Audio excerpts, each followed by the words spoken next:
නැවත වතාවක් ඔයගොල්ලෝ හැම කෙනෙක්වම ඝර්ෂණයේ පාඩමට එකතු කරගන්නවා. ඝර්ෂණයේ පාඩමේ සිද්ධාන්ත කීපයක් තියෙනවා අපිට ඉගෙන ගන්න. ඒ වගේම මේ සිද්ධාන්තත් එක්ක හරියාකාරව කොහොමද ගණිත ගැටලු විසඳන්නේ කියන එකත් අපි කතා කරන්න බලාපොරොත්තු වෙනවා. එතකොට අපි මුලින්ම බලමු ඝර්ෂණයේදී අපිට හම්බ වෙනවා ඝර්ෂණ නියමය කියලා එකක්. මොකද මේ ඝර්ෂණ නියමය කියන්නේ? ඝර්ෂණ පෘෂ්ඨ දෙකක එකිනෙක ගැටී ඇති විට එක් පෘෂ්ඨයකට සාපේක්ෂව අනෙකට චලනය වීමට උත්සාහ දරන දිශාවට ප්‍රතිවිරුද්ධ දිශාවට ඝර්ෂණ බලය ඇති වේ. ඒතර අපි මේ ඇවිදින පොළවේ පවා ඝර්ෂණයක් තියෙනවා නැත්නම් අපි ඉස්සලා වැටෙනවා. ඒතර ගොඩක් වෙලාවට ඔය දැන් කැරම් බෝඩ් එකක් වගේ එකක් ගත්තොත් ඒක මැදලා ඔක දාලා ඝර්ෂණය අවම කරලා තියෙන්නේ. ඒතර ඒවැ පහසුවෙන් ඔයාලට තේරෙනවා ඇති ඔය ඉත්තෝ හැම ගමන් කරනවා. නමුත් සාමාන්‍ය පෘෂ්ඨයක් ගත්තොත් රළු ස්වභාවයක් වෙන්නුම් කරනවා. එතකොට ඒ රළු ස්වභාවය ඇති වෙලා තියෙන්නේ ඔකේ තියෙන ඒ කියන්නේ පෘෂ්ඨයේ තියෙන සුමට බව නැතිවීම නිසා.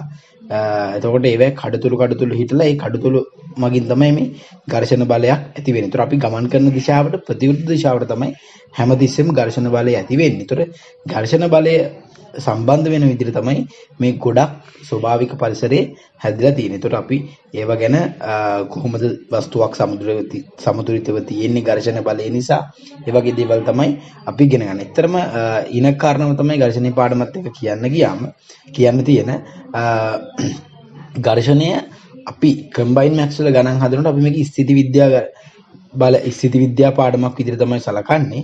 ඝර්ෂණය ගති විද්‍යා පාඩම වලටත් සම්බන්ධ වෙනවා. මොකද ගති විද්‍යාවේදී ඔයගොල්ලෝ ෆිසික්ස් වලදීම ගමන් කරන වස්තු වලට ඝර්ෂණ බලයක් පිටිපස්සට දාලා ගණන් ගණනාවක් හදලා ඇති. නමුත් අපි කම්බයින් මැතමැටික්ස් වලදී ඝර්ෂණ බලය සම්බන්ධ වෙන ගැටලු අපි දකින්නේ ස්ථිති විද්‍යා සම්බන්ධ ගැටලු විදිහට. ඒතොර නිශ්චල වෙච්ච පද්ධතියක් සමතුලිතව තියෙන්නේ කොහොමද මේ ඝර්ෂණ බලයත් එක්ක කියන එක තමයි අපි මේ පාඩමේදී සාකච්ඡා කරන්නේ. එතකොට ඔයගොල්ලෝ ඝර්ෂණ බලයත් එක්ක ගනුදෙනු කරනකොට සමතුලිත පාඩමේ තියෙන දැනුම ගොඩාක් අත්‍යවශ්‍ය වෙනවා. එතකොට ඝර්ෂණ පාඩමේදී අපි සමතුලිත නියම විදියට කොට් ප්‍රමේය, සයින් ප්‍රමේය, කොස් ප්‍රමේය, ඊට පස්සේ ලාමී ප්‍රමේය, ලාමී ප්‍රමේය හැදිලා තියෙන්නේ බල තුනක සමතුලිතතාවය යටතේ. ඒතර මේ සියලු දේවල් අපිට ගැටලු හදද්දී අත්‍යවශ්‍ය වෙනවා. ඒතර ඒව පිළිබඳව පූර්ණ දැනුමක් අපිට අවශ්‍ය වෙනවා. එතකොට අපි ආයි ඝර්ෂණයේ නියමයට පොඩ්ඩක් යමු. ඝර්ෂණ පෘෂ්ඨ දෙක එකිනෙක ගැටී ඇති විට එක් පෘෂ්ඨයකට සාපේක්ෂව අනෙක චලනය වීමට උත්සාහ දරන දිශාවට ප්‍රතිවිරුද්ධ දිශාවට ඝර්ෂණ බලයක් ඇති වේ. එතකොට ඕක තමයි ඝර්ෂණ බලය පිළිබඳව අපිට තියෙන අර්ථ දැක්වීම. ඊට අමතරව ඝර්ෂණ බලයේදී අපි ඝර්ෂණ ප්‍රස්ථාරයක් කියලා එකක් අපි ඉගෙන ගන්නවා. මේක තමයි සාමාන්‍ය ප්‍රායෝගික ප්‍රස්ථාරය. අපි යම්කිසි වස්තුවක් රළු පෘෂ්ඨයක් මත තියලා බලය වැඩි කරනවා. අපි දෙන්න පුළුවන් බලය වැඩි කරනකොට x අක්ෂය ඔස්සේ පෙන්눔 කරන්නේ අපි දෙන බලය. එතකොට මේ බලය එන්න වැඩි කරනකොට ඝර්ෂණ බලයත් ඒ හා සමගාමීව වැඩි වෙනවා. එතකොට යම්කිසි අවස්ථාවක් එනවා අපේ ওই වස්තුව ස්ථිතිකවම පවතින උපරිම අවස්ථාවක් අපි ඒකට කියන්නේ ස්ථිතික ඝර්ෂණ බලය කියලා. ඝර්ෂණ බලයේ උපරිම අවස්ථාව සීමාකාරී ස්ථිතික ඝර්ෂණ බලය කියලා අපි හඳුන්වා දෙනවා. ඊට පස්සේ ඒ බලයට වඩා අපේ බලය වැඩි කළොත් අපි ගතික චලනයකට ලක් වෙනවා. එතකොට ගතික චලනය වීමක් ඇතුළතදී ඇතිවන ඝර්ෂණ බලයට අපි කියනවා ගතික ඝර්ෂණ බලය කියලා. එතකොට ඝර්ෂණ බලයේ ගතික ඝර්ෂණ බලය හැමතිස්සෙම හටගන්නේ වස්තුවක් චලනය වෙන අවස්ථාවක් වලදී විතරයි. එතකොට ඔය තිරයේ දැක්වෙන විදිහට චලනය සඳහා යොදන බලය ක්‍රමයෙන් වැඩි කරන විට යොදන ඝර්ෂණ බලයද ක්‍රමයෙන් වැඩි වේ. සමතුලිත හැම විටම විභේදන ඌර්ණයේ මගින් විසඳුම් කළ හැකිය. ඉසිත පද්ධතියක්සේ සලකා විසඳිය හැකිය. චලනය සඳහා යොදන බලය ක්‍රමයෙන් වැඩි කරන විට ඝර්ෂණ බලය ක්‍රමයෙන් වැඩි වී එක්තරා මොහොතකදී චලනය වීමට ඉතා ආසන්න අවස්ථාවකට පත්වේ. මෙම අවස්ථාව සීමාකාරී සමතුලිතතාව ලෙස හැඳින්වේ. මෙම මොහොතේදී ඇතිවන ඝර්ෂණ බලය සීමාකාරී ඝර්ෂණ බලය ලෙස හැඳින්වෙනවා. සීමාකාරී ඝර්ෂණ බලයත් අභිලම්බ ප්‍රතික්‍රියාවත් අතර අනුපාතය නියත වන අතර මෙම නියත පෘෂ්ඨ දෙක අතර ඝර්ෂණ සංගුණකයක් ලෙස හැඳින්වෙනවා. ඝර්ෂණ සංගුණකයේ පෘෂ්ඨ දෙකේ ස්වභාවයෙන් මත පමණක් රඳා පවතින අතර එකිනෙකට ගැටී ඇති වර්ගඵලයේ මතද රඳා නොපවතී. එතකොට ඕක තමයි ඝර්ෂණ පස්තාරයෙන් අපි ගත්ත දැනුම සහ අලුතෙන් පදයක් අපි හඳුනගත්ත ඝර්ෂණ සංගුණකය කියන්නේ මොකක්ද කියලා. ඒතොර ඝර්ෂණ සංගුණකය අපි තවදුරටත් කතා කරනවා ඉස්සරහට. ඝර්ෂණ සංගුණකය හැදිලා තියෙන්නේ ඝර්ෂණ බලයත් අභිලම්භ ප්‍රතික්‍රියාවත් අතර අනුපාත බල දෙක අතර අනුපාතය අරගෙන ඒ අනුපාතය හැමතිස්සෙම නියතයක් වෙනවා. ඒ කියන්නේ අපි ඝර්ෂණ බලය හැමතිස්සෙම හැදිලා තියෙන අභිලම්භ ප්‍රතික්‍රියාවත් එක්ක අනුලෝම සමානුපාතික වෙන විදිහට ඒ අනුලෝම සමානුපාතික වෙලා ඇති වෙන නියතයට තමයි අපි ওই ඝර්ෂණ සංගුණකය කියලා හඳුනගන්නේ. රයිට්. ඒතකොට ඝර්ෂණ තව දුරටත් කියලා තියෙනවා ඝර්ෂණ සංගුණකයේ පුෂ්ඨ දෙකේ ස්වභාවය මත පමණක් රඳා පවතින අතර එකිනෙකට ගැටි ඇති වර්ගඵලය මත රඳා නොපවතී ඇත. පුෂ්ඨ දෙකේ ස්වභාවය මත විතරයි. කියන්නේ පුෂ්ඨය කොහොමද හැදිලා තියෙන්නේ ඒකත් එක්ක තමයි අපි මේ ඝර්ෂණ සංගුණකය හැදිලා තියෙන්නේ. නැතු පුෂ්ඨයේ වර්ගඵලයත් එක්ක කිසිම සම්බන්ධතාවයක් අපිට නිරූපණය කරගන්න බෑ ඝර්ෂණ සංගුණකය ගණනය කරනකොට. ඒකට ඒක තනිකර රඳා පවතින්නේ මේ පුෂ්ඨ දෙකේ ස්වභාවය මත පමණමයි. ඊට පස්සේ ඝර්ෂණ සංගුණකය කියන්නේ මොකක්ද කියලා අපි බැලුවොත් ඝර්ෂණ සංගුණකයේ සමානයි සීමාකාරී ඝර්ෂණ බලයේ බෙදීම අභිලම්භ ප්‍රතික්‍රියාවට. ඒකට අපි ඝර්ෂණ සංගුණකය හැමදෙස්සෙම කතා කරන්නේ අර ඔයාලා දැක්කදී කලින් පස්තාරට අනුව එන්න බලය වැඩි කරනවනේ. ඒකට එතන අපිට ප්‍රශ්නයක් ඇති වෙනවනේ මොන බලයද ගන්න කියලා. ඒ නිසා අපි සම්මුතියක් විදිහට හැමදෙස්සෙම උඩට දාන්නේ සීමාකාරී ඝර්ෂණ බලය. ඒකට ඝර්ෂණ සංගුණකය ඕන ඔයා කරන්න ඕනේ අර දෙන්න පුළුවන් සමතුලිත අවස්ථාවේදී පවතින උපරිම බලය තමයි එතනට දාන්නේ. උපරිම බලය දාලා අපි බෙදනවා ඒකේ අභිලම්භ ප්‍රතික්‍රියාවෙන්. ඒතර අපිට එනවා ඒ ඝර්ෂණ සංගුණකයේ විශාලත්වය කීයද කියලා. ඒතර ඔහොම තමයි ඝර්ෂණ සංගුණකය අපි පිළිතුරක් විදියට ලබා ගන්න. සීමාකාරී ඝර්ෂණ බලය හෙවත් අර පස්තාරේ තියෙන උපරිම අගය අපි බෙදනවා අභිලම්භ ප්‍රතික්‍රියාවෙන්. ඊට පස්සේ අපිට තියෙනවා ඝර්ෂණ කෝණය කියලා එකක්. ඝර්ෂණ කෝණය කියන්නේ මොකක්ද කියලා බැලුවොත් අර සමතුලිත අවස්ථාවේදී පුෂ්ඨ දෙක අතර සංපයුක්ත ප්‍රතික්‍රියාවේ අභිලම්භ ප්‍රතික්‍රියාව සමග සාධන කෝණය ඇල්ෆා නම් ওই tan ඇල්ෆා අපිට ලියන්න පුළුවන් f බෙදීම r කියලා. දැන් ඔය ඔයාලට පේනවා පල්ලෙහා තියෙන මේකට අනුව අපි ලැම්ඩා කියලා හඳුන්වලා දිනවා. ඔය තියෙන්නේ ඇත්තටම ඝර්ෂණ බලය තමයි තිරස්ව තියෙන්නේ. සිරස්ව තියෙන්නේ අභිලම්භ ප්‍රතික්‍රියාව. ඒතකොට tan ඇල්ෆා කියන කෝණය අපිට ලියන්න පුළුවන් f බෙදීම r කියලා. ඒ ලැම්ඩා තියෙන්නේ ඇල්ෆාම තමයි.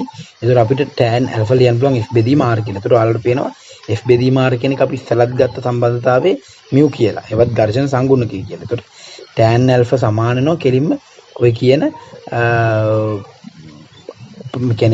මේ tan ඇල්ෆා කෙලින්ම සමාන වෙනවා ඔය තියෙන බලයත් අභිලම්භ ප්‍රතික්‍රියාවත් අතර අනුපාතයට.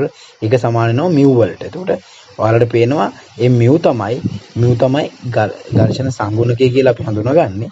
ඒතකොට ඔය ඝර්ෂණ සංගුණකය tan කෝණයක් විදිහට අපි ලිව්වොත් ඒක tan lambda කියලා හඳුන්වනවා. ඔය lambda කියන්නේ අභිලම්භ ප්‍රතික්‍රියාවත් ඝර්ෂණ බලයත් අභිලම්භ ප්‍රතික්‍රියාව සතන සම්පයුක්තයත් අතර තියෙන කෝණය ඒ කෝණය lambda කියන හඳුන්වුවොත් එතකොට tan lambda කෙලින්ම සමාන වෙනවා f බෙදීම r ට. f බෙදීම r සමාන වෙනවා mu ට. එතකොට tan lambda සමානයි mu ට. tan lambda කියන්නේ ඝර්ෂණ කෝණය කියලා අපි හඳුනා ගන්න. එතකොට මෙතනද ගාන හදනකොට ඔයාලට තේරෙනවා ඇති f බෙදීම r ට අපි දාන්නේ හැමදෙස්සෙම සීමාකාරී ඝර්ෂණ බලය. හරිද? එතකොට අපිට නිශ්චිතවම ගන්න පුළුවන් සීමාකාරී ඝර්ෂණ බලයේ බෙදීම අභිලම්භ ප්‍රතික්‍රියාව කියලා. එතකොට ඝර්ෂණ කෝණය කියන්නේ සීමාකාරී ඝර්ෂණ බලයේදී අවශ්‍ය වෙන කෝණය. එතකොට හැමදෙස්සෙම ඔයාලට තේරෙනවා ඇති ওই tan lambda කියන එක හරිද? උපරිම අවස්ථාවකනේ තියෙන්නේ. ඒ කියන්නේ වස්තුව සමතුලිතතාවයේ බිඳී යන්න ඔන්න මෙන්න වෙනකන් ওই tan lambda උපරිම වෙනවා. බිඳී යන මොහොතට තමයි tan. එතකොට tan lambda ට ගන්න පුළුවන් උපරිම අගය තමයි උතන සීමාකාරී ඝර්ෂණ බලයත් එක්ක සංසන්දනය කරන්නේ. එතකොට ගණන් හදනකොට අපි මොකද කරන්නේ? ඔයාලා දන්නවා එක එක වස්තු සමතුලිතව තියෙනකොට ඝර්ෂණ බලයට ගන්න පුළුවන් උපරිම බලය ගන්නත් පුළුවන් නොවෙන්නත් පුළුවන්. කොහොම හරි උපරිම අගය ආවොත් ඒ කියන්නේ උපරිම අගය ආවොත් ඒ කියන්නේ tan lambda කෙලින්ම ආවොත් අපිට සංසන්දනය කරන්න පුළුවන් උපරිම tan lambda ගේ සීමාකාරී ඝර්ෂණ බලයක් ඇති වෙනවා. මේ වස්තුව තව මොහොතක් වැඩි කළොත් එහෙම සමතුලිතතාවය බිඳිනවා. ඒකට අපි ගණන් හදනකොට සමතුලිත පද්ධතියක් රැක ගන්න නම් අපේ ওই සමතුලිත ඒ කියන්නේ ඒ ප්‍රායෝගික අවස්ථාවේදී සමතුලිත බලය බෙදනවා මේ අභිලම්භ ප්‍රතික්‍රියාවෙන් එතන හැම්බෙන කෝණය හැමතිස්සෙම පොඩි සීමාකාරී ඝර්ෂණ බලයේදී හදන tan ලැම්ඩාට වඩා කියලා තමයි අපි ඒක ගන්න. කියන්නේ එතනදී අපි සම්බන්ධතාවයක් අසමානතාවයක් විදිහට අපි පිළිතුරු ඕන නම් අපි කරන්නේ මේ සම්බන්ධතාවය අරගෙන හදන එක. ඔයාලට තව ටිකක් ඉස්සරහට ගියාට පස්සේ මම මේ කියන එක හරියටම තේරෙයි. මම නැවත වතාවක් එක කියන්න.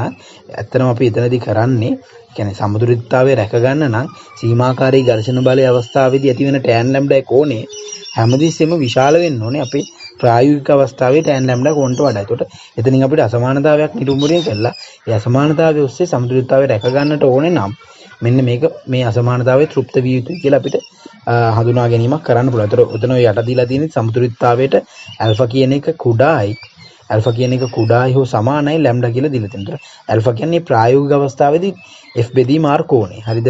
ඒතර ප්‍රායෝගික අවස්ථාවේදී f බෙදීම r කෝණය සම්මුත අවස්ථාවට සීමාකාරී ඝර්ෂණ බලය අවස්ථාවේදී දක්වන කෝණයට වඩා අඩු වෙන්න ඕනේ. ඒතර ඒක තමයි උතන ඔය කියලා තියෙන්නේ. ඒතර මේකේ ලැම්ඩා කියන්නේ ඝර්ෂණ කෝණය. ඒවත් සීමාකාරී ඝර්ෂණ බලයේ අවස්ථාවේදී ඇතිවෙච්ච කෝණය. හරි. දැන් මෙතන ඔය පොඩි ෂෝට් නෝට් එකක් තියෙනවා. ෂෝට් නෝට් එකේ පළවෙනි තීරුවේ තියෙන්නේ පළවෙනි පේලියේ තියෙන්නේ f1 කුඩායි f dash කියලා. ඒතකොට f1 කුඩායි f dash උනොත් ඔයාලට තේරෙනවා අනිවාර්යයෙන්ම f dash කියන්නේ ඔය සීමාකාරී ඝර්ෂණ බලය, f1 කියන්නේ ඒ වෙලාවේදී ඝර්ෂණ බලය. අනිවාර්යෙන් පොඩි. ඒ කියන්නේ f1 බෙදීම r කුඩායි f dash බෙදීම r.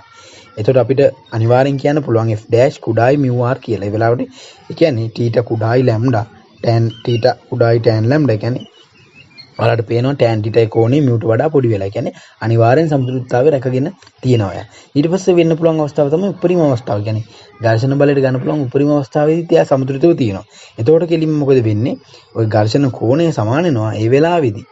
ඒ කියන්නේ ඒ වෙලාවේදී තියෙන ඝර්ෂණ බලයත් සීමාකාරී ඝර්ෂණ බලයත් සමාන වෙනවා. කියන්නේ ඝර්ෂණ කෝණයත් සීමාකාරී ඝර්ෂණ කෝණයත් සමාන වෙනවා. ඒතකොට ටීට සමාන ලැම්ඩුනොත් ඒත් එයා අන්තිම අවස්ථාවේ යටතේ හරි සමතුලිතතාවයේ තියෙනවා. මොකද සීමාකාරී අවස්ථාවේ තමයි එන්නේ. තව චුට්ටක් වැඩි කළොත් තමයි ප්‍රශ්න මතුවෙන්නේ. ඒක තමයි ඊළඟ රූපසරණේ පෙන්නන්නේ f1 විශාලයි f dash කියලා. ඒතකොට ඒ වෙලාවට නම් ඔයාලට වෙනවා f dash කියන්නේ අපේ සාම්ප්‍රදායික මේ සීමාකාරී ඝර්ෂණ බලය ඒක කුඩා වෙලා තියෙනවා. ඒ වෙලාවේ තියෙන සමතුලිතතාව ඒ වෙලාවේදී තියෙන ඝර්ෂණ බලයට වඩා. ඒතකොට ඔයාලට පේනවා අනිවාර්යෙන් මේක වස්තු චලන වීමක් සිද්ධ වෙනවා. ඒතකොට ඝර්ෂණ බලය කඩාගෙන අර බලය විශාල වෙලා ඒ වෙලාවට අසමානතාවය වෙන්නේ θ විශාලයි ලැම්ඩා කියලා. ඒතකොට ඝර්ෂණ කෝණයත් එක්ක තමයි අපි මේක සංසන්දනාත්මකව විග්‍රහ කරලා බලන්නේ.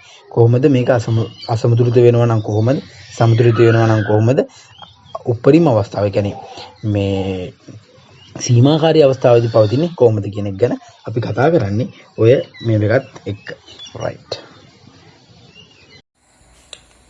හරි. අපි බලමු ඝර්ෂණය යටතේ පළවෙනි ගාන. ඒකාකාර ඉනිමකක් තිරස සමග θ කෝණයක් සාදමින් රළු බිත්තියකට හේතු වී රළු තිරස් පොළවක් මත ඒකාකාර සීමාකාරී සමතුලිතතාවයේ ඇත.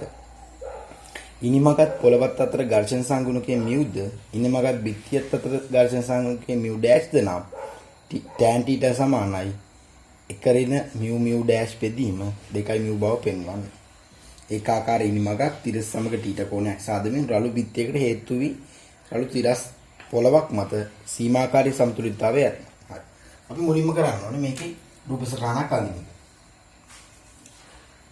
තියෙන්නේ අපේ බිත්තියයි පොළවයි මේක මත මේ වගේ වස්තුවක් සීමාකාරී සමතුලිතතාවයේ පවතිනවා. හරි. දැන් මේවා බල ලකුණු කරගමු අපි. මම මේක R කියලාත් S කියලාත් එයා මේ පැත්තට ලිස්සන නිසා f-1 ලෙසත් එයා මේ පැත්තට ලිස්සන නිසා f-2 වෙදියා ගන්න. ඊට පස්සේ මේ ඉනිමකට කෝණයක් හදලා තියෙනවා ඒකාකාර θ කෝණයක්. ඒක මෙයාට ඒ වගේම යම් කිසි බරකුත් තියෙනවා. අපි හිතනවා ඒ බර W කියලා. දැන් අපි කොහොමද මේකේ බල ලකුණු කරගෙන ඊට පස්සේ වැටි වැඩිදු කරන්න කියලා බලමු. ගොඩක් වෙලාවට සමතුලිතතාව ගානක් හදනකොට අපිට හම්බෙන රූප සරහනට අපි ගැටලු හදන ආකාර දෙකක් ගැන මම කිව්වා. අංක 1 තමයි බල ලකුණු කරලා විභේදන දෙකයි ගූර්ණයක් පාවිච්චි කළා. නැත්නම් ගූර්ණ දෙකයි විභේදනයක් විදිහට ගන්නත් පුළුවන්. ඒ විදිහට අපි ගාන හදන විදිය අනුව වෙනස් වෙනවා. ඒතර ගාන දීලා තියෙන දත්ත විදියට අනුව ගූර්ණ ලබා ගැනීමේ හැකියාව මත වෙනස් වෙනවා. හරිද? මේකෙදි මම මුලින්ම බල විභේදනයක් කරන්න කැමතියි. එතකොට ඔයාලට පේනවා තිරසට බල ගත්තොත් දැන් මෙයා f'1 මෙයා mu r කියලා අපිට ලියන්න පුළුවන්. එතකොට ඇත්තටම මෙතන ඝර්ෂණ සංගුණක දෙකක් අපිට හඳුන්වලා දීලා තියෙනවා. ඉනිමගත් පොළවත් අතර ඝර්ෂණ බලයේ සංගුණකයේ mu විදියට අරක mu dash විදියට. එතකොට මෙයා mu r. තිරස් බල ගත්තොත් s සමානයි mu r කියලා අපිට ලියන්න පුළුවන්. එතකොට මෙයා mu r. එයා mu r නම් එයාගෙන් හැදෙන ඝර්ෂණ බලය මෙයාගේ ඝර්ෂණ සංගුණකයේ වතාවක් s වෙනවා. එතකොට මෙයා mu dash mu r කියලා අපිට ලියන්න පුළුවන්. මොකද තිරස් පොළවේ mu වුණාට සිරස් පොළවේදී අපිට කියලා තියෙන්නේ mu dash කියලා. එතකොට එයා mu dash mu r කියලා තමයි අපිට ලියන්න වෙන්නේ. ඊළඟට මම ඉහළට බල විභේදනයක් කරනවා. උඩ පැත්තට බල විභේදනයක් කළාම r දන් mu dash mu r r ධන mu dash mu r සමානයි w කියලා මට ලියන්න පුළුවන්. එතකොට r එළියට ගත්තාම එක ධන mu dash සමානයි w විදියට r සමානයි w වෙදීම එක ධන mu dash කියලාත් අපිට r බලය ලියන්න පුළුවන්. එතකොට අපෙන් අහලා තියෙන්නේ tan θ කෝණය. එතකොට මේ තියෙන්නේ පළවෙනි සමීකරණය, මේ තියෙන්නේ දෙවෙනි සමීකරණය. ඊට පස්සේ අපිට පුළුවන් මේ ගත්ත ප්‍රතිඵල දෙක පාවිච්චි කරලා ගූර්ණයකට බහි ගූර්ණයකට යොමු වෙන්න. එතකොට අපිට θ කෝණය ඕන නම් වලට පේනවා අනිවාර්යෙන් ගූර්ණයක් ගන්න ඕනේ. ඕන තැනකින් අපිට ගූර්ණයක් ගන්න පුළුවන්. මම AB කියලා අරගෙන මම ඒ වටා ගූර්ණයක් ගැනීමට බලාපොරොත්තු වෙනවා. ඊට පස්සේ අපිට දණ්ඩ දිග දීලා නැති හින්දා මම ඒක 2a කියලා ගන්නවා. එතකොට ඒ වටා ගුණ ගන්නකොට r වැඩි කිරීම 2a r වැඩි කිරීම 2a cos θ r වැඩි කිරීම 2a cos θ ඍණ mu r වැඩි කිරීම 2a sin θ w ගේ ගුණය ඒක වාමාවර්තව ඍණ w වැඩි කිරීම a cos θ සමානයි 0 කියලා අපිට ලියන්න පුළුවන්. දැන් අපේ r පිළිතුර අතනට දාලා අපි උත්තර කරලා බලමු මොකද වෙන්නේ කියලා.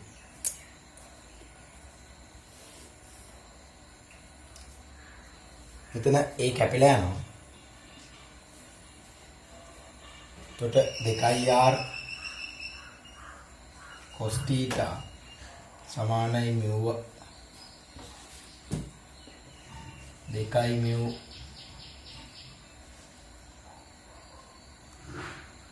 sin θ ධන w cos θ කියලා අපිට ලියන්න පුළුවන්.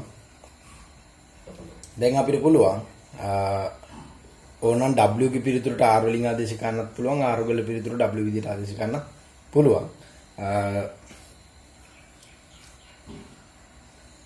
අපි tan θ අවශ්‍ය වෙන නිසා ඔක්කොම cos θ ගෙන් බෙදමු. 2r සමානයි 2 mu r tan θ ධන w කියලා අපිට එනවා.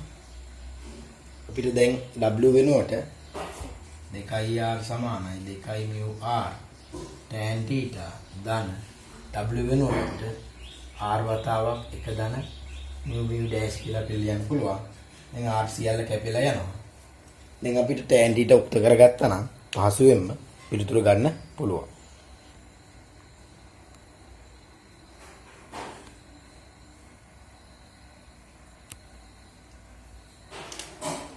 tan θ සමානයි 2 ඍණ 1 mu dash බෙදීම 2 mu 1 ඍණ mu dash ඒකයි mu කියලා අපිට පිළිතුර ලැබෙනවා. ඒතර අපි මොකද්ද මේ ගානේදී කළේ? අපි මුලින්ම බලසටහන ඇඳගත්තා. මේ බලසටහන ඇඳගෙන හරියට බල ලකුණු කරගෙන තිරස්ව හා සිරස්ව බල විභේදනයකට ලක් කළා. මේ බල විභේදනයේ ලක් කළා. අපි ඊට පස්සේ බැලුවා ගූර්ණයක් ගන්න. ඒතර ඒකට අවශ්‍ය කරන ගූර්ණය අපි අරගෙන තීටා කෝණයකට සම්බන්ධ කළා. ඒතර ගූර්ණ දෙකයි ගූර්ණයයි විභේදන දෙකයි ඔස්සේ ගාන ගැටලුව අපි විසඳගත්තා. අපි ඊනක් ගැටලුව කරා යමු. ඒ අරයෙන් යුත් ඒකාකාර ඝනාර්ධ ගෝලයක් එහි පෘෂ්ඨයේ රළු තිරස් බිමක් හා රළු සිරස් බිත්තියක් ස්පර්ශ කරමින් සමතුලිතතාවයේ තිබේ. ස්පර්ශන ලක්ෂයේ දෙකෙහිදී ඝර්ෂණ සංගුණකයේ μ අර්ධගෝලයේ ලිසා යාමට ආසන්නම අවස්ථාවේ තිබෙයි නම් බිමෙහි මුළු ප්‍රතික්‍රියාවත් බිත්තියේ මුළු ප්‍රතික්‍රියාවේ බිත්තියේ සිට ඒ වතාවක් එකරින μ බෙදීම එකදන μ වර්ගයේ දුරකින් පිහිටි ලක්ෂයකදී ඡේදනය වන බව පෙන්වන්න. තවදුරටත් තලාධාරකයේ තිරසට ඇල්ෆා කෝණයක් සාදයි නම් sin ව සමානයි 8යි μ වතාවක් එකදන μ බෙදීම 3යි වතාවක් එකදන μ වර්ගයේ බව වන පරිදි බව පෙන්වන්න. එතකොට අරේ ඒ යුතු ඒකාකාර ඝනාර්ධ ගෝලයක් එහි පෘෂ්ඨයේ රළු තිරස් බිමක් හා රළු සිරස් බිත්තියක් ස්පර්ශ කරමින් සමතුලිතතාවයේ තිබේ. ස්පර්ශ ලක්ෂ දෙකේදීම ඝර්ෂණ සංගුණකයේ මියුද අර්ධගෝලයේ ලිස්සා යාමට ආසන්නව අවස්ථාවේ තිබෙයි නම් ඒ කියන්නේ සීමාකාරී ඝර්ෂණ බලය තමයි තියෙන්නේ. බිමෙහි මුළු ප්‍රතික්‍රියාවත් බිත්තියේ මුළු ප්‍රතික්‍රියාවත් බිත්තියේ සිට මෙච්චර දුරකින් හරි අපි මුලින්ම කරන්න ඕනේ මේක අර්ධගෝලාකාර පෘෂ්ඨය අරගෙන රළුවේ තිරස් බිමයි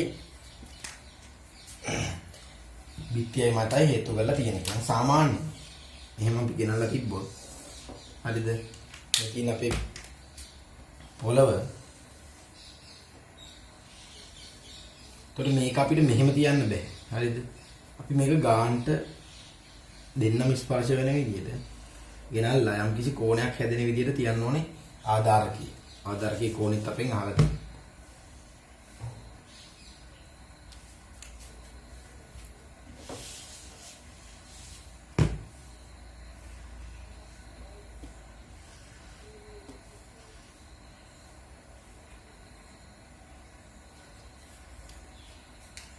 හරිද?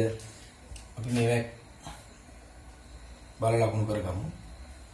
යාළුවට පේනවා හැමතිස්සෙම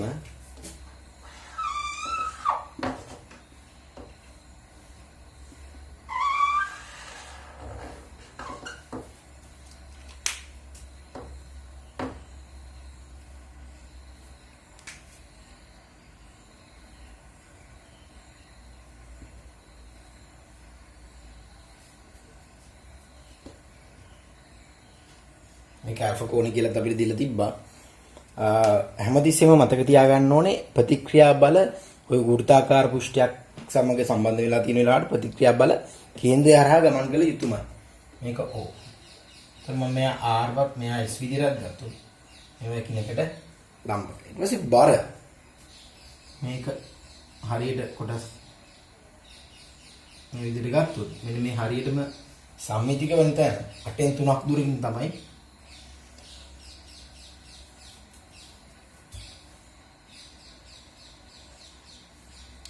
ඔයගොල්ලෝ දන්නවා ඝනාර්ධ ගුරුත්ව කේන්ද්‍රයේ පාඩමකට සාකච්ඡා කළා. සාමාන්‍යයෙන් ගුරුත්ව කේන්ද්‍රය පිහිටන්නේ ඝනාර්ධ ගෝලයක 8න් 3ක් දුරකින් පෘෂ්ඨයේ ඉඳන්. හරිද? මෙයා 8න් 3යි 8න් 3යි. right. දැන් අපිට තියෙන බල විභේදනයක් ලක් කරන්න ඊට කලින් මම ඝර්ෂණ බල ටිකක් ලකුණු කරගන්න. මේ තියෙන්නේ මගේ ඝර්ෂණ බලයක්. මෙයා R නම් මෙයා μ R වේ. හරිද? මෙයා μ S වේ. μ S වේ. හරිද? ඊට පස්සේ අපි තිරසර තියෙන බල ටික සමතුලිතතාවයේ සලකා මේ පැත්තට තියෙන බල ලකුණු කළොත් μ R සමාන S වෙලා යනවා. එතකොට S කියන්නේ μ R. එතකොට මෙයා μ වර්ගයේ R වෙනවා. μ වර්ගයේ r වෙනවා මොකද mu s නිසා mu කිය s කියන්නේ mu r නම් ඒක mu වර්ගයේ r වෙනවා. ඊට පස්සේ අපි තිරසර තියෙන බල ලකුණු කළොත් සිරසර තියෙන බල ලකුණු කළොත් mu වර්ගයේ r ධන r සමානයි w කියලා අපිට ගන්න පුළුවන් වෙනවා. එතකොට r උක්ත කළාම w බෙදීම 1 ධන mu වර්ගය කියලා අපිට යන්න පුළුවන් වෙලා යනවා. එතකොට ආයිත් මේ ගාන වල පේනවා අපි ගත්තේ x අක්ෂයේ ඔස්සේ විභේදනයයි y අක්ෂයේ ඔස්සේ විභේදනයයි. තුන්වෙනි එකට අපි යන්නේ පූර්ණයක් කරාම බිඳුවල සමාන වෙනවා. එතකොට මේකත් විභේදන දෙකයි පූර්ණයයි යටතේ හදන යටලුවක් කියලා ඔයාලට පේනවා. දැන් අපි පූර්ණය ගන්න කොහොමද? අපි ගමු ඕලක්ෂය වටා පූර්ණය. ඒකට හේතුව ඔයාලට පේනවා O වටා R S ඔක්කොම කැපිලා යනවා. අපිට O වටා පූර්ණයක් ගන්නකොට දිගවලුත් අපි හරියටම දන්නවා. එතකොට O වටා කැමති පැත්තකටවා පූර්ණයක් ගන්න පුළුවන්.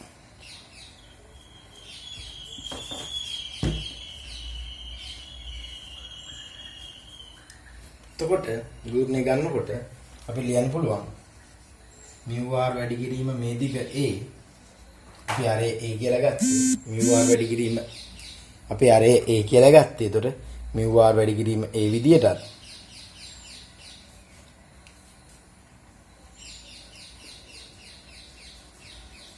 mu s වැඩි කිරීම a විදියටත් w සමානයි ඍණ w වැඩි කිරීම 8න් 3යි a මෙයා ඇල්ෆා මේ කෝණය ඇල්ෆා මෙයා අනුවරින ඇල්ෆා. එතකොට මේ කෝණය ඇල්ෆා වෙනවා. මෙයා අනුවරින ඇල්ෆා මෙයා ඇල්ෆා වෙනවා. එතකොට මෙයා ආයි අනුවරින ඇල්ෆා. ඒ කියන්නේ මෙතන ඇල්ෆා. හරිද? දැන් ඔයාලට පුළුවන් 8න් 3i cos ඇල්ෆා නෙමෙයි sin ඇල්ෆා කියලා නම. එතකොට ඒ ගුණ සියල්ල බිඳුවට සමාන වෙනවා කියලා දැන් පේනවා.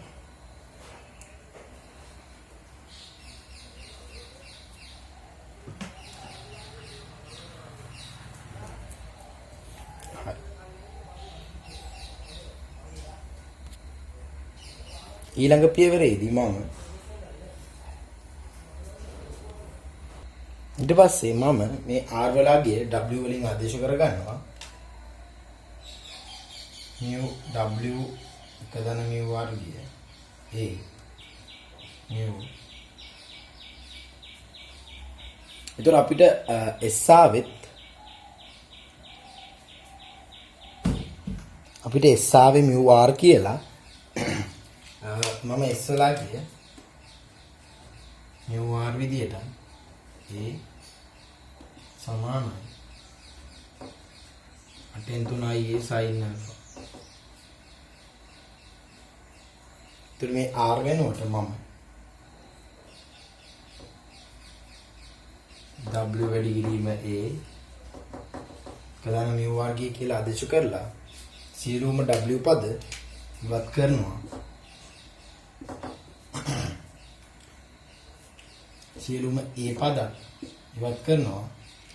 එතකොට mu එක දන mu වර්ගය ධන ධන mu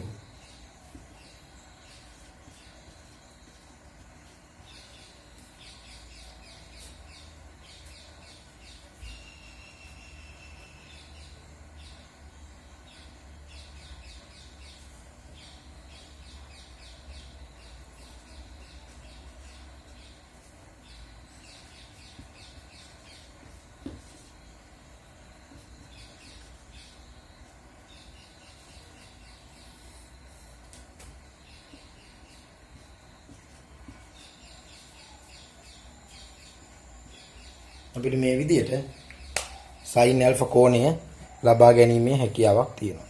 තවදුරටත් අපෙන් අහලා තියෙනවා බිත්තියේ සිට ඒ වතාවක් එක ඍණ mu බෙදීම එක ධන mu වර්ගයේ දුරකින් පිටි ලක්ෂයකදී ඡේදනය වන බව පෙනෙනවා.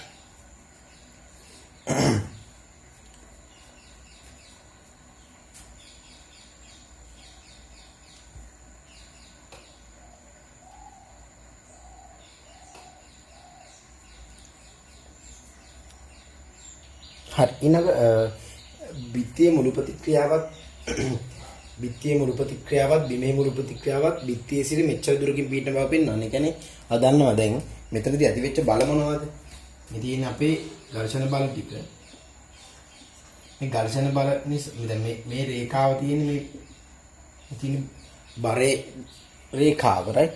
දැන් ආලා පේනවා මෙතන මේ යන්නේ බිත්තියේ මුළු ප්‍රතික්‍රියාව. මේ තියෙන්නේ බිමේ මුළු ප්‍රතික්‍රියාව. හරිද? ඇත්තටම ඝර්ෂණ කෝණය කියලා මම ඉස්සෙල්ලා කියලා දුන්නේ. ඝර්ෂණ කෝණය කියන්නේ මේකනේ. මේක තමයි ඝර්ෂණ කෝණය. හරිද? ඒතර මේක තමයි ඝර්ෂණ කෝණය. ඒතර ඝර්ෂණ කෝණ අපිට ඕන වෙන්නේ නැහැ. මම අර ඝර්ෂණ කෝණය ගැන අපි කතා කළොත් මෙයා ලැම්ඩා කියලා අපිට හඳුනගන්න පුළුවන්. ඒතර බිත්තියේ මුළු ප්‍රතික්‍රියාවත් බිමේ මුළු ප්‍රතික්‍රියාවත් බිත්තියේ සිට මෙච්චර දුරකින් පිටින බව කියන්නේ මෙන්න මෙතන තියෙන දුර තමයි පෙන්වන්නේ. එහෙනම් අපි මේ දුර හොයන්න ඕන. මෙන්න මේ දුර අපි හරියාකාරව සොයාගැනීමේ අවශ්‍යතාවය මතුවෙනවා. දැන් මේ ඔක්කොම ලම්බකයි. මේ බලන ලම්බක නැහැ. දැන් අපි කොහොමද මේ දුර හොයන්නේ? අපි ඇල්ෆා කෝණය හොයාගත්තා. මෙතන ඇල්ෆා, අනුවරින ඇල්ෆා, අනුවරින ඇල්ෆා මෙයා ඇල්ෆා විදිහට අපි හොයාගත්තා. ඇල්ෆාගේ උත්තරෙත් අපි ළඟ තියෙනවා. sin ඇල්ෆා සමානයි 8i mu 1 mu බෙදීම 3 වතාවක් 1 mu වර්ගය කියලා අපි ළඟ sin ඇල්ෆාගේ උත්තරෙත් තියෙනවා. අපි බිත්තියේ සිට දුර සෙවීමේ අවශ්‍යතාවය මතුවෙනවා. ඒතර බිත්තිය නම් දුර අපි වෙන මේ දුර d කියලා ලකුණු කරගත්තොත් මේ දුර d කියලා අපි ලකුණු කරගත්තොත් අපිට d ලියන්න පුළුවන් මේ මුළු දුර a රින 8න් 3i sin alpha මොන විදිහට ලිවීමේ හැකියාවක් තියෙනවා. ඒතර d කියන්නේ a වලින් 8න් 3i sin alpha දුර. sin alpha කියන්නේ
එතකොට අපිට d වල අගය ඔය විදිහට ලබා ගැනීමේ හැකියාවක් තියෙනවා. ඒකට ඔයාලට පේනවා අපි මේ ගාන හදන්නත් පාවිච්චි කළේ x අක්ෂය ඔස්සේ විභේදනයයි y අක්ෂය ඔස්සේ විභේදනයයි. තෝරා ගන්න ලක්ෂයක් වටා ගුණය කියන දැනුම පාවිච්චි කරන එක විතරයි. අන්තිම ප්‍රශ්නෙට උත්තර ලියද්දී අපි මේ d හොයන්න අපි මේ මුළු දිරින් මේ විදිහට අඩු කළා බිත්තිය සිට කියන්නේ ප්‍රතික්‍රියා වලට හමු වන ප්‍රධාන ලක්ෂ්‍ය හොයන්න. ඊට අමතරව මම කාරණා දෙකක් කියලා දුන්නා. මේ තියෙන්නේ මේ ඝර්ෂණ කෝණය කියලා කිව්වා. ඝර්ෂණ කෝණය අපි දැනට පාවිච්චි කරේ නැහැ. ඝර්ෂණ කෝණය අපිට ඉදිරි වැඩවලට තමයි ගොඩක්ම ඕන වෙන්නේ.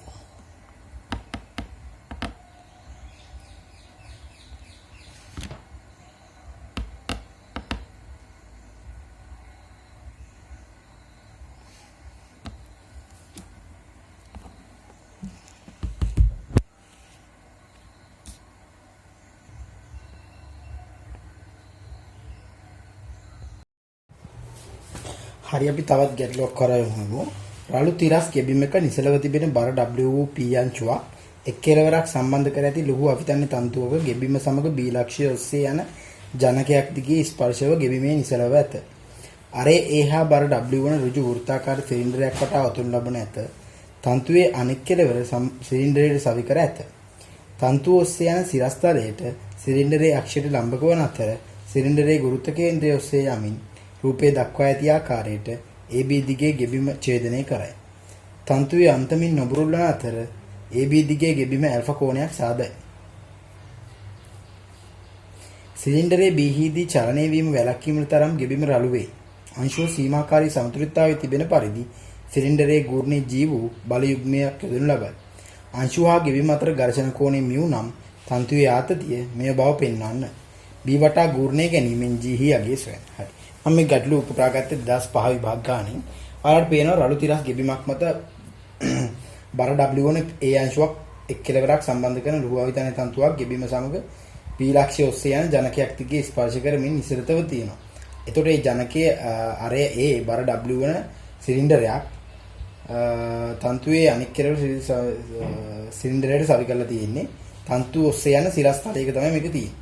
සිලින්ඩරයේ අක්ෂය ලම්බක වන අතර සිලින්ඩරයේ ගුරුත්ව කේන්ද්‍රය ඔස්සේ එමින් රූපේ දක්වා ඇති ආකාරයට එබි. හරි අපි රූපයක් දින දෙන නිසා වැඩි තවත් දීසි වෙනවා. හරි මේ විදිහට රළු ගෙවීම මත අංශුවක් තියලා දිනවා P අංශුව. P අංශුවේ මෙහෙම සිලින්ඩරයක් තියෙනවා. සිලින්ඩරය මෙහෙම සම්බන්ධ කරලා ගැට ගහලා තියෙන්නේ ඔය ජනකයේදී. හරිද? එතන මේ කෝණය ඇල්ෆා. එතන අංශුවක් තියෙනවා P. හරිද?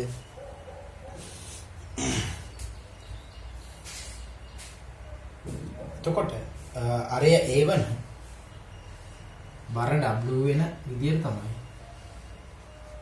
මේක R. එතකොට මෙතනින් තන්තුවේ ආතතිය T ක්‍රියාත්මක වෙනවා. මෙතන තන්තුවේ ආතතිය T ක්‍රියාත්මක වෙනවා. S කියලා අපි ගමු. එතකොට මේ අංශුවේ බරත් පිට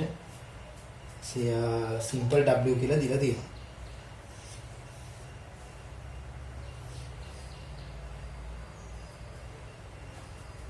එතකොට මෙයා සිම්පල් W.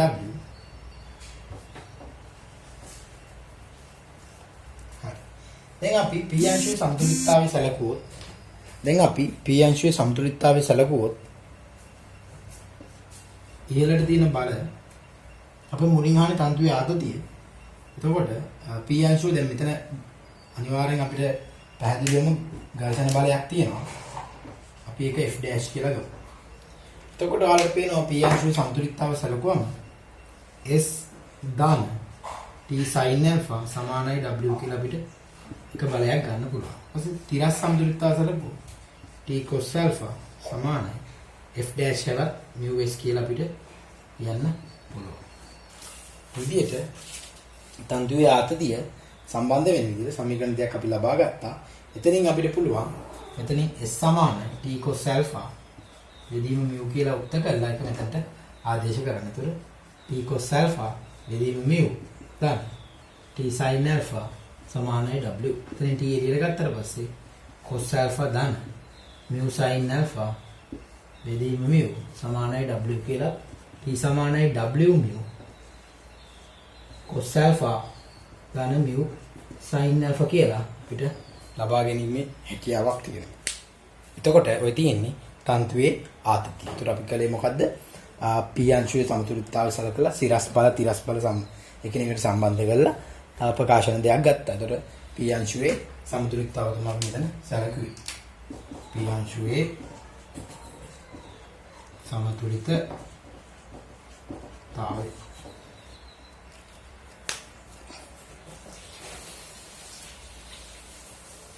ඊට පස්සේ තවදුරටත් ගැටලුව අපෙන් අහනවා b වටා ගූර්ණයක් ගැනීමෙන් g හි අගය සොයන. එතකොට ඇත්තටම දැන් මේක මේ පැත්තට යනකොට මම කැලගෙන බලනවානේ. ඒක වලක්ව ගන්න මේ පැත්තට g කියලා යුග්මයක් දාලා තියෙනවා. ඒක යුග්මයක් කියන්නේ ඕනම තැනකින් ක්‍රියාත්මක වන එකිනෙකට සමාන්තර බල දෙකක් නෙතන. පද්ධතියක් යුග්මයකට තුල්ල වෙනවා කියන තේරුම තියෙන්නේ පද්ධතියේ ගූර්ණය ඒ කියන්නේ ඕනම තැනක් වටා ගූර්ණය යුග්මයකට සමාන වෙනවා. හැබැයි යුග්මයක් විතරක් තිබ්බොත් කවදාවත් ඒ යුග්මයට බල විභේදනයක් කියලා එකක් නැහැ. මොකද එකිනෙකට සමාන්තර බල දෙක ගන්න තියෙන යුග්මයක් කියන්නේ. ඒතර ඔයාලා මතක තියාගන්න ඕනේ යුග්මයක් නම් එතනින් දක්වන්නේ ගූර්ණයක් විතරමයි. රයිට් අපි දැන් බලමු කොහොමද මේ b වටා ගූර්ණයක් ගැනීමෙන් g හි අගය ගන්න කියලා. හරි. දැන් b කියන්නේ මේගොල්ලෝ කියන විදිහට මෙතන a.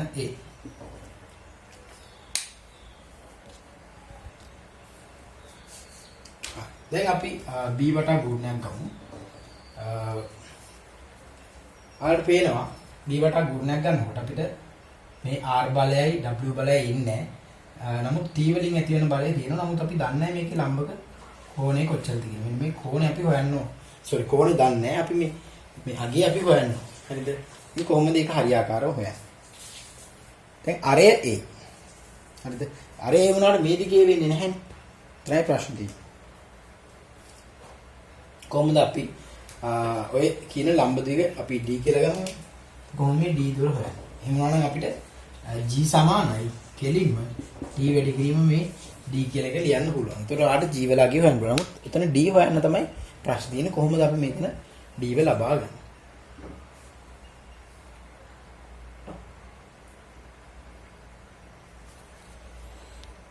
හරි. දැන් මම පොඩි නිර්මාණයක් කරගන්නවා. මෙතනටයි මම එකම ආරයෙන් තියෙන්නේ. මම මෙහෙම වෙන් කිරීමක් කළොත් අපිට පුළුවන් මේ කෝණය අල්ෆා බෙදීම 2යි. අල්ෆා බෙදීම 2යි කියලා වෙන් කරන්න. හරිද? එතකොට මේ ත්‍රිකෝණ දෙක එකිනෙකට අංග සමයි කියලා ඔයගොල්ලෝ ඕලෙල් කාලේ ඉගෙනගෙන තියෙනවා. ඒ ත්‍රිකෝණ දෙක එකිනෙකට අංග සමයි කියලා. දැන් අපි බලමු කොහොමද ඔය අල්ෆා බෙදීම 2 කෝණය පාවිච්චි කරලා මේ d දුර හොයන්නේ කියලා.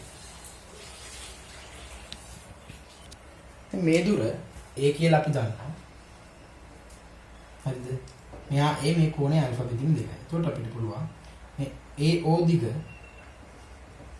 AO දිග ලියන්න පුළුවන්. AO sin alpha බෙදීම 2 සමානයි a වෙනවා. AO සමානයි a බෙදීම sin alpha බෙදීම 2ක් එනවා. එතකොට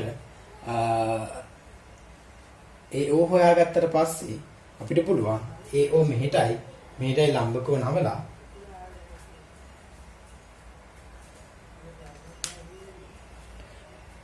AO දිගමයි sorry AO දිග අපිට ආවට පස්සේ අපිට පුළුවන් AB දිග හොයන්න. AB සමානයි AO cos alpha බෙදීම 2යි. එතකොට A cot alpha බෙදීම 2යි කියලා මට AB දිග ගන්න පුළුවන්. AB දිග ආවට පස්සේ AB දිගයි අපි මෙතන නමක් දාගමු AD කියලා. AB AD සමානයි. AB AD සමාන වෙනවා. දැන් අපිට පුළුවන් මෙන්න මේ ලම්බ දිග මෙන්න මේ D දිග හොයන්න. මුළු කෝණය ඇල්ෆා. හරිද? එතකොට D සමානයි AB cos alpha නෙමෙයි sin alpha.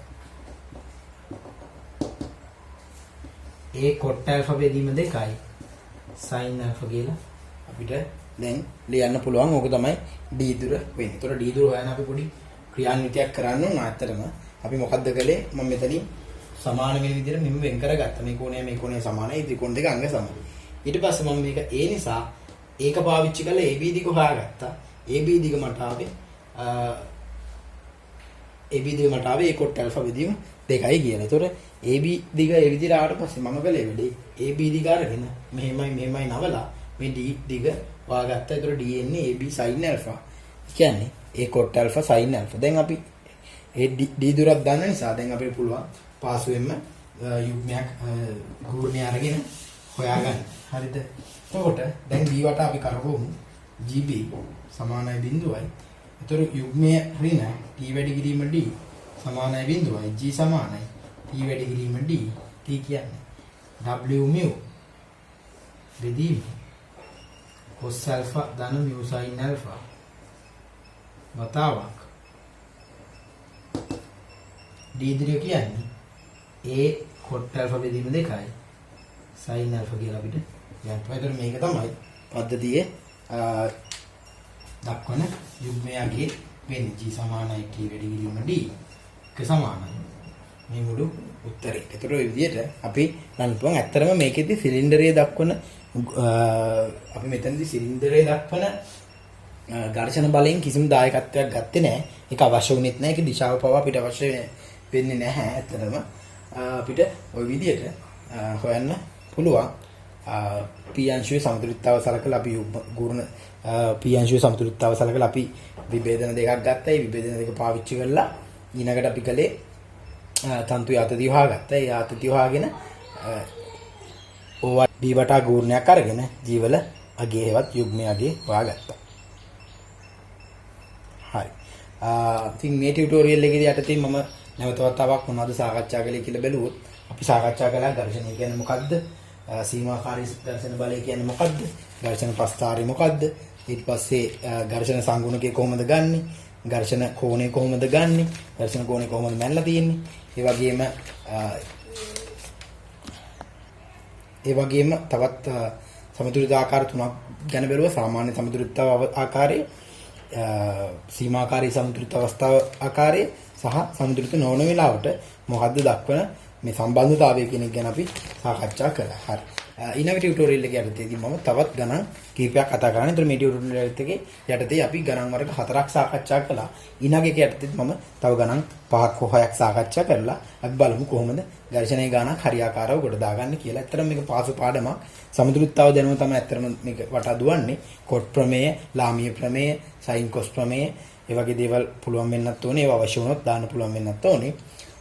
ඒක දාලා හරියට සමතුලිතතාව රූප සරණ ඇඳලා එක්ක ගූර්ණ පැත්තෙන් යනවා නම් විභේදන දෙකයි ගූර්ණයක් හෝ ගූර්ණ දෙකයි විභේදනයක් යටතේ ගාන හදන්න පුළුවන්. ඒතර ඔය ටික තමයි අපි හරියට බලන්න ඕනේ. අපි මේ සාකච්ඡා කරපු හැම ගානකම අපි විභේදන දෙකයි ගූර්ණය තමයි ගොඩක් වෙලාවට ගත්තේ. ගූර්ණ දෙකයි විභේදනයක් තාම ගත්තේ නැහැ. අපි ඊළඟ ටියුටෝරියල් එකේදී ඒ වගේ ගණන් පිළිබඳව සාකච්ඡා කරමු. හරි. එහෙනම් ඊළඟ